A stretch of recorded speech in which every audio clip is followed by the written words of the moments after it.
Have you ever found yourself reaching for extra chili or a really sour lolly or sweet or sparkling water, strong peppermint gum, or perhaps you've squeezed far more lemon onto your food than everyone else at the table? People often assume that autistic people only like bland foods, that we spend our lives trying to avoid sensory experiences. But what if that isn't the whole story?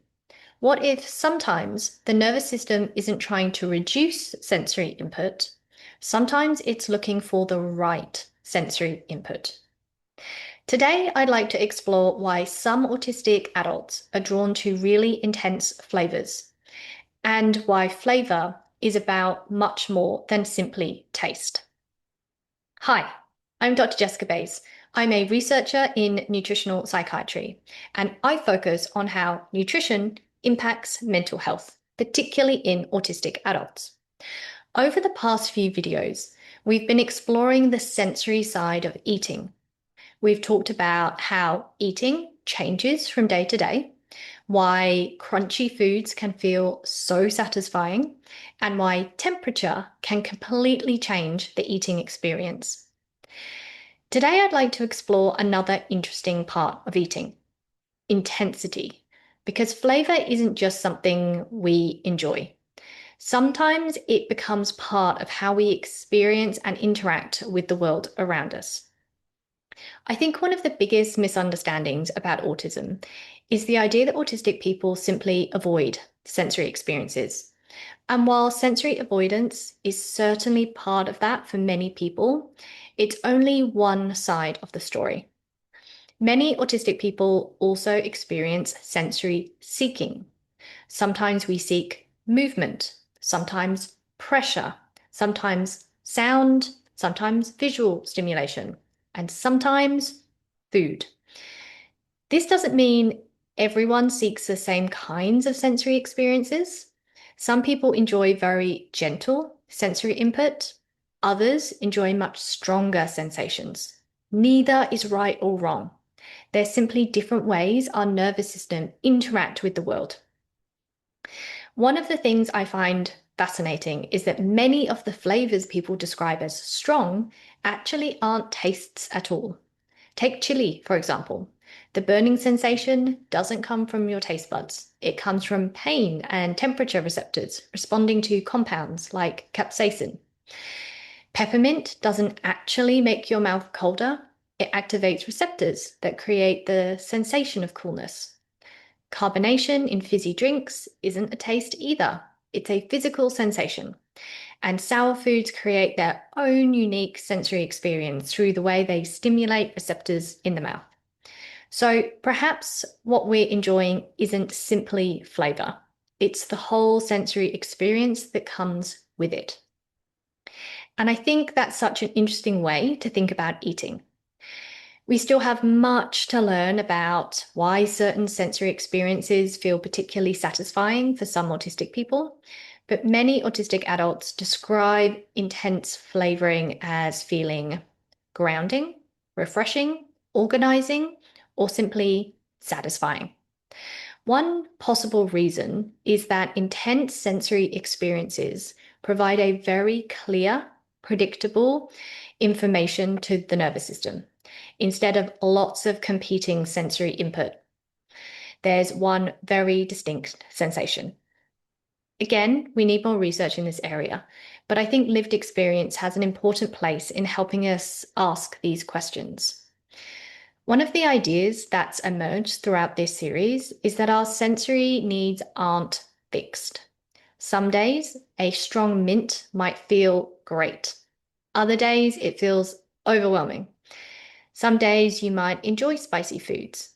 Other days you might prefer something much gentler.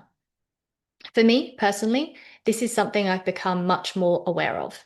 I've realized that when I'm feeling overwhelmed, something sour or minty helps me feel grounded and regulated, like a strong lemon lolly or mint during a stressful meeting. And other times, I just want a comforting bowl of plain mashed potatoes after a difficult day. Understanding this has been really supportive and helped me become much less critical of myself. Sometimes we judge ourselves for always adding extra chili or drinking sparkling water or chewing very strong mint gum, but perhaps there's another way to think about it. Instead of asking, why am I like this? We could ask, what sensory experience am I looking for? That question feels much kinder, and it invites curiosity rather than criticism. One practical idea I'd like to leave you with is something I think of as a sensory pantry.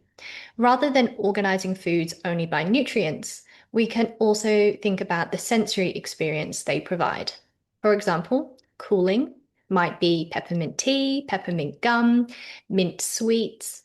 Sour might be lemon, rhubarb, pickles.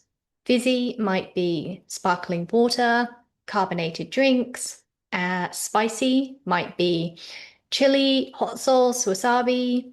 Gentle might be plain crackers, yogurt, rice, warm soup. None of these categories are better than the others. They're simply different sensory experiences. And recognizing those experiences can help us understand our eating in a completely different way. As a nutritional psychiatry researcher, I spend a lot of time thinking about the nutrients in food, but this series has really been about something else. It's about recognizing that food isn't only nutrition. It's also texture, temperature, movement, sound, intensity, predictability, comfort. Sometimes understanding how a food feels can be just as important as understanding what's in it. And I think that's a conversation we need to have much more often.